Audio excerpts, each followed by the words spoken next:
Olá, turma. Boa noite, tudo bem? Dando continuidade ao nosso conteúdo, né, programático, hoje nós vamos trabalhar na aula a parte que se refere a equilíbrio de mercado, certo? Vou compartilhar aqui com minha tela com vocês. Só um instante.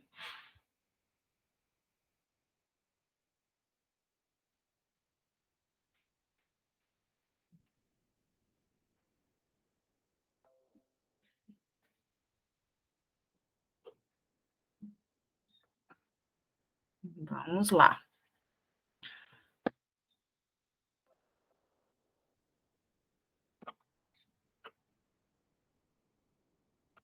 Bom, turma, veja bem, vou passar aqui fazer aqui uma breve recapitulação na aula passada, tá?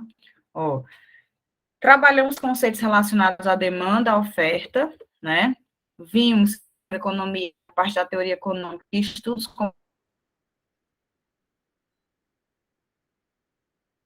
comportamentos das famílias, né, dos consumidores e também das empresas, né, e quais as variáveis que elas vão utilizar na decisão, tanto na parte de consumo como na parte de oferta pelas empresas, certo? Bom, vimos o que significa a condição ceteris paribus, né, que ela vai estar relacionada sempre vamos analisar uma variável, vamos analisar um mercado, né, e os outros continuarão constantes, né? Então, a ideia de ceteris paribus é exatamente analisar o mercado isoladamente ou uma variável, né, supondo que os demais ou as demais variáveis ficarão constantes, né? Vimos que a teoria da demanda, né, está relacionada à teoria do consumidor, né, o somatório da demanda individual chega-se ao conceito de demanda de mercado, e a teoria da oferta também, teoria da oferta individual, o somatório chega-se ao conceito de oferta de mercado, né? E dentro da teoria da oferta também temos a teoria da produção, ou seja, a teoria dos custos que estarão relacionados à produção. Então, a ideia é que vocês conheçam os tipos de custos que estão atrelados ao processo produtivo, certo? Bom, vimos que a demanda, ela não representa a compra efetiva, né, justamente porque ela vai estar limitada a outras variáveis, por exemplo, o nível de renda e o preço dos bens e serviços em um determinado período de tempo, né? Vimos as variáveis que afetam a demanda, né? Riqueza, renda, preços de outros bens. Em relação a preços de outros bens, nós vimos o conceito de bem substituto e bem complementar, né? Vimos os fatores climáticos ou sazonais, que é o período sazonal que pode ser oferecido, né, ofertado um determinado bem ou um determinado serviço, né? Propaganda, hábitos, gostos e preferências dos consumidores, expectativas sobre o futuro, né? Facilidade de crédito, enfim, são essas variáveis que vão afetar a tomada de decisão quando se refere à demanda, né? Vimos a função de demanda, que está em relação a essas variáveis, né? Vimos que o formato da curva, ela é um formato que representa uma relação inversa ao preço, né? Justamente porque a teoria da demanda diz o seguinte: quanto maior o preço, menor é a quantidade demandada, e quanto menor o preço, maior vai ser a quantidade demandada. Por isso, essa relação inversamente proporcional ao preço, né? E, consequentemente, uma inclinação negativa da curva, certo?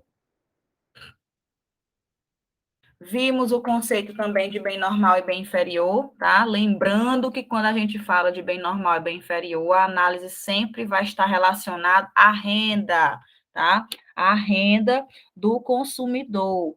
O que, que vai acontecer com a renda naquele determinado período de tempo? Observe que não é a preço que eu vou relacionar o conceito de bem normal e bem inferior. Quando eu me refiro a preço, eu estou falando de bem substituto e bem complementar. Quando eu me refiro a bem normal e bem inferior, estou querendo analisar essa parte em relação à renda, poder aquisitivo do consumidor, certo? Bom, vimos aqui o formato da curva, respondemos também essas questões, né? Vimos a definição da oferta, né, e as variáveis também que afetam a oferta de um bem ou serviço. Nessas variáveis são o preço do bem, que eu estou analisando ou produzindo, preço dos fatores de produção, né, dos custos de produção, objetivos e metas do empresário, preços de outros bens, né, os substitutos e complementares também, durante o processo produtivo, né? Então, são essas variáveis que vão afetar a parte da oferta. Lembrem-se que quando você vai analisar a demanda, né, você tem um conjunto de variáveis. Quando você vai analisar a oferta, você tem outro conjunto de variáveis, porque você tem dois comportamentos, de um lado como consumidor e do outro como produtor, certo? Vimos o formato da curva da oferta, né, que diferente da curva de demanda, que tem uma relação inversamente proporcional ao preço, a curva de oferta ela já tem uma relação positiva, né, uma relação diretamente proporcional ao preço, ou seja, quanto maior o preço,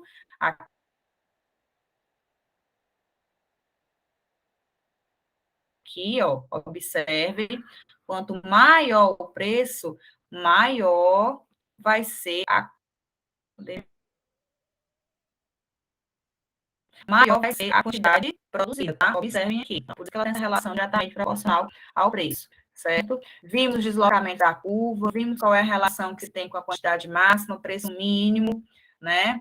E fizemos as observações relacionadas à variação da oferta e variação da quantidade ofertada. Assim também como foi observado na variação na demanda e variação na quantidade demandada, certo? Revejam a aula passada e lembrem-se quais são os pontos, né, que nós vamos analisar e quando é que vai ter a diferença entre variação da oferta e variação da quantidade ofertada e variação da demanda e variação da quantidade demandada, certo? Bom, fizemos o exercício, né, para recapitular um pouco o conteúdo em relação a essa parte da quantidade ofertada e oferta, né? E ficou faltando a parte de equilíbrio de mercado, né, pessoal? Bom, enfim, o que é o equilíbrio de mercado? Né? Se eu já vi a teoria da demanda e já vi a teoria da oferta, né, eu preciso agora entender como ocorre o equilíbrio de mercado. Né? Então, o preço praticado em uma economia de mercado é determinado tanto pela oferta quanto pela demanda, certo? Então, eu já sei que para entender equilíbrio, eu tenho que entender o comportamento da demanda e tenho que entender o comportamento da oferta, né? Então, vamos lá. Eu tenho essa condição de equilíbrio, significa dizer o quê? Que a esse preço eu pratico, ou produzo, ou consumo esta quantidade em equilíbrio, certo? O que significa um mercado em equilíbrio, pessoal? Significa dizer que eu não vou ter nem excesso de oferta e nem vou ter excesso de demanda. A demanda vai ser exatamente igual à minha oferta, ou a oferta exatamente igual à minha demanda, que é exatamente onde as duas curvas se cruzam, tá? Indicando um mercado em equilíbrio, certo? Bom, lembrando que esse mercado, pessoal, essa ideia de equilíbrio de mercado, ela só vai se dar ó, no mercado concorrencial, tá? Ela não acontece em todas as economias, em todos os tipos de mercado, em todas as estruturas de mercado. Nas próximas aulas, a gente vai ver que as estruturas, como já foi dito anteriormente, elas se dividem em quatro partes, né? Que é monopólio, oligopólio, concorrência perfeita e concorrência monopolística, né? A concorrência perfeita é exatamente o mercado concorrencial, tá? Que é onde eu vou analisar exatamente a teoria da demanda e teoria da oferta, né? Que essa economia ela vai se regular através de mecanismos de preço, tá? Levando automaticamente ao equilíbrio, justamente porque por um mercado concorrencial, apresentar a ideia de um grande número de produtores e um grande número de consumidores, ok? Bom, e aí o que acontece? Vocês vão ter que levar em consideração o seguinte: se eu estou no mercado em equilíbrio, né, eu vou ter que analisar agora quais são as variáveis que vão afetar a demanda e que vão afetar a oferta e que podem provocar o deslocamento dessas curvas, certo? Lembrando que a demanda é essa, porque tem uma inclinação negativa, uma relação inversa ao preço, e a oferta é essa daqui, ó, que tem uma relação diretamente proporcional ao preço, logo uma relação positiva ao preço, certo? Mas aí eu vou ter que levar em consideração que algumas variáveis vão afetar a demanda, variáveis que a gente viu lá no início da aula passada, né? E vamos levar também em consideração as variáveis que vão afetar a oferta, né? Vimos que as variáveis que afetam a demanda é o quê? A renda do consumidor, o preço do bem, o preço de outros bens relacionados, certo? E vimos também que as variáveis que afetam a oferta é o quê? É o custo para o produtor, o custo da matéria-prima, né? O que mais? Metas do empresário, né? Enfim, então você vai ter que entender agora como que essas variáveis vão afetar tanto a demanda como a oferta, caso ocorra um deslocamento ou uma variação ao longo da curva, né? Então, que tipo de variáveis, por exemplo, vai afetar a demanda para que ela tenha um deslocamento para a direita ou para a esquerda, né? E que tipo de variáveis, né, vão afetar a oferta para que ela tenha um deslocamento para a esquerda ou para a direita, né? Lembrando-se sempre, quando eu estou falando somente do preço do bem que eu estou analisando, veja bem, não é o preço de outros bens, que são substitutos e complementares, tá? É o preço do próprio bem que eu estou analisando. Nós vimos isso na aula passada, ok? Então, quando eu estou me referindo à análise em relação ao preço do próprio bem, eu não tenho deslocamento da curva, eu tenho variação ao longo da curva, né? Vimos isso na nossa aula. Ok, pessoal? Então, veja bem, para a gente praticar e entender como se chega ao mercado de equilíbrio, nós só podemos fazer isso demonstrando, né? Eu sempre digo, na dúvida, faça o gráfico. Na dúvida, desenhe o gráfico de demanda e desenhe o gráfico de oferta, que é para você se situar e entender como que a variável ela vai afetar tanto na demanda como na oferta, tá? Então, para a gente praticar, pessoal, eu trouxe duas questões, tá? Para vocês, para a gente conseguir chegar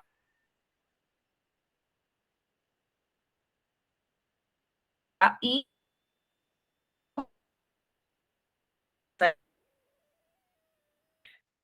eu já sei, quando eu tenho a igualdade entre a demanda e a oferta, né? Nós vimos isso aqui no gráfico, não foi? Ó, o ponto de equilíbrio, ele se dá aqui, ó, quando essas duas curvas se cruzam. E quando essas duas curvas se cruzam, quando elas são iguais, certo? Então, eu tenho aqui uma função de demanda, olha só, minha quantidade demandada é igual a 22 menos 3P, e tenho a minha quantidade de oferta, que é igual a 10 mais 1P. Professora, por que é S? Porque S representa a primeira letra do nome em inglês de oferta, tá? Não fiquem doidos, não. Se quiserem usar QO também, sem problema, que é só para representar, tá? Então, vamos lá.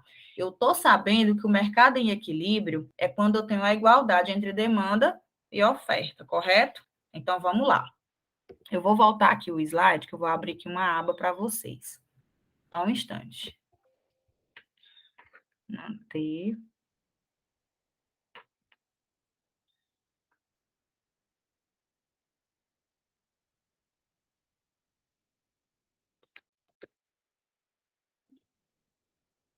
Novo. Novo. Vou abrir logo aqui também, porque eu vou precisar, tá?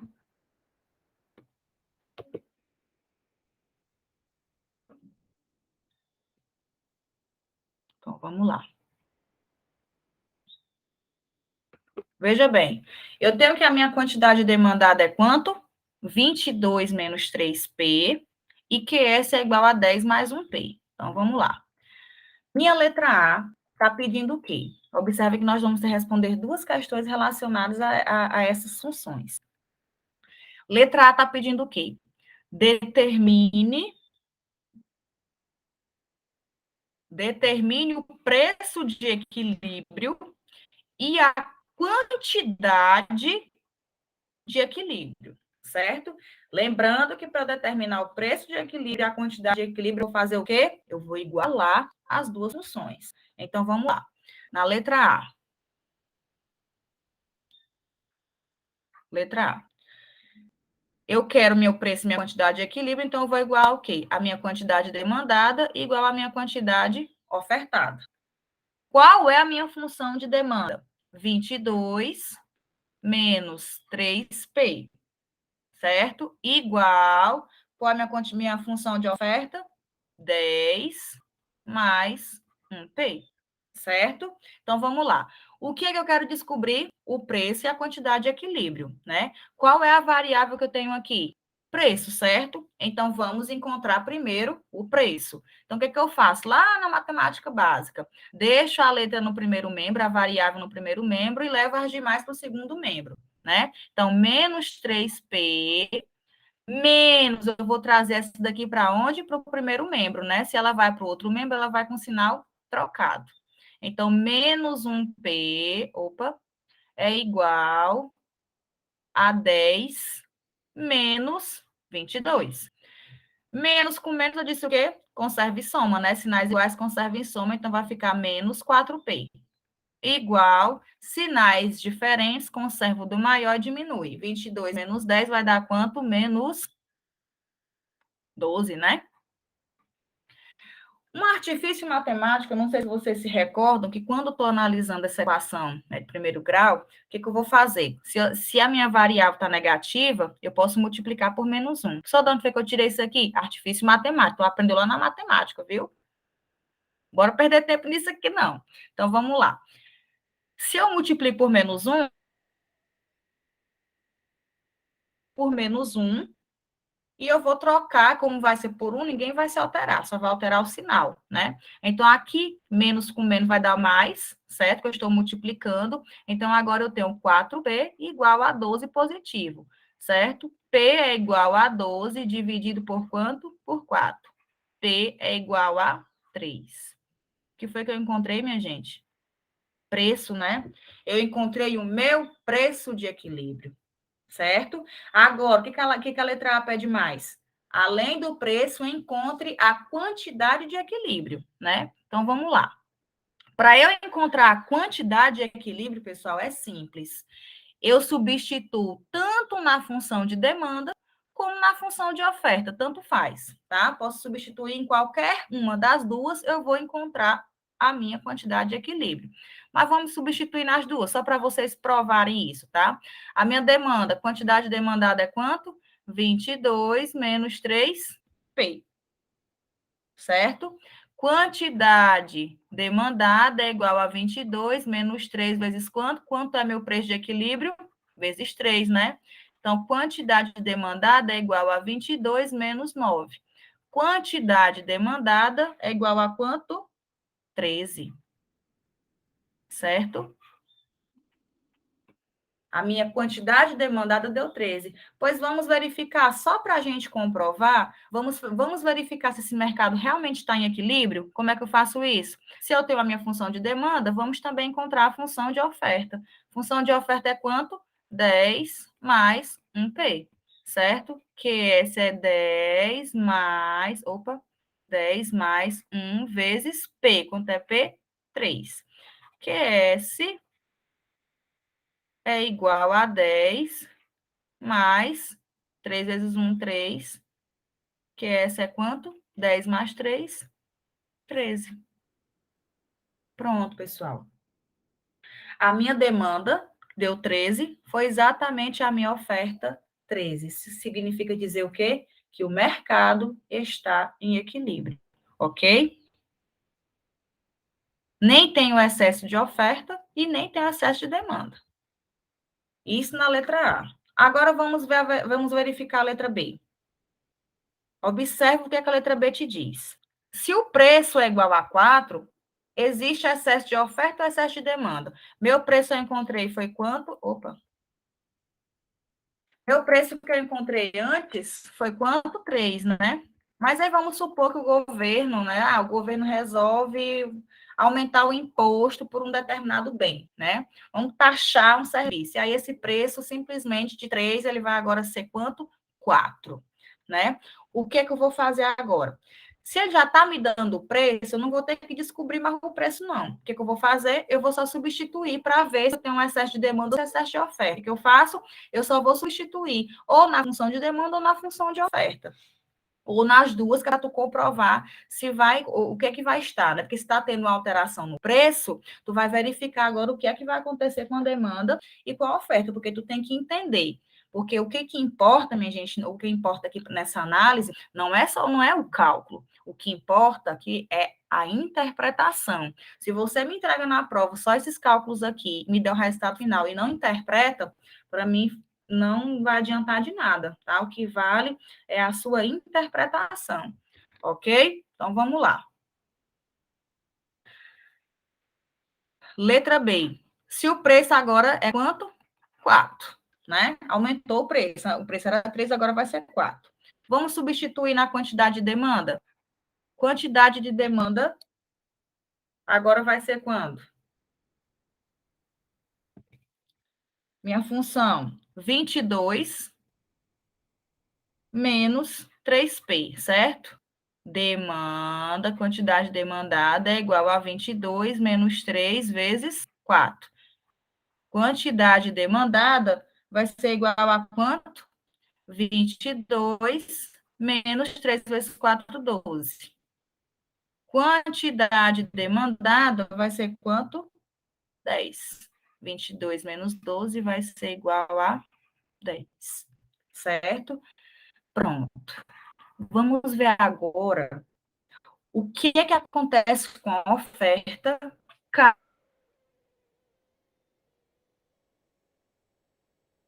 caso eu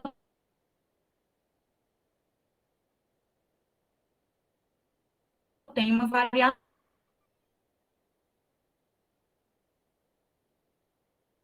no preço. Minha oferta deu quanto? QS é igual a 10 mais 1P. QS é igual a 10 mais... A oferta agora deu 14. Agora tu observa. O que foi que aconteceu aqui? Antes, ao preço 3, você tinha um mercado de equilíbrio, né? Você encontrou. Mas o governo resolveu, por exemplo, tá? O governo resolveu aumentar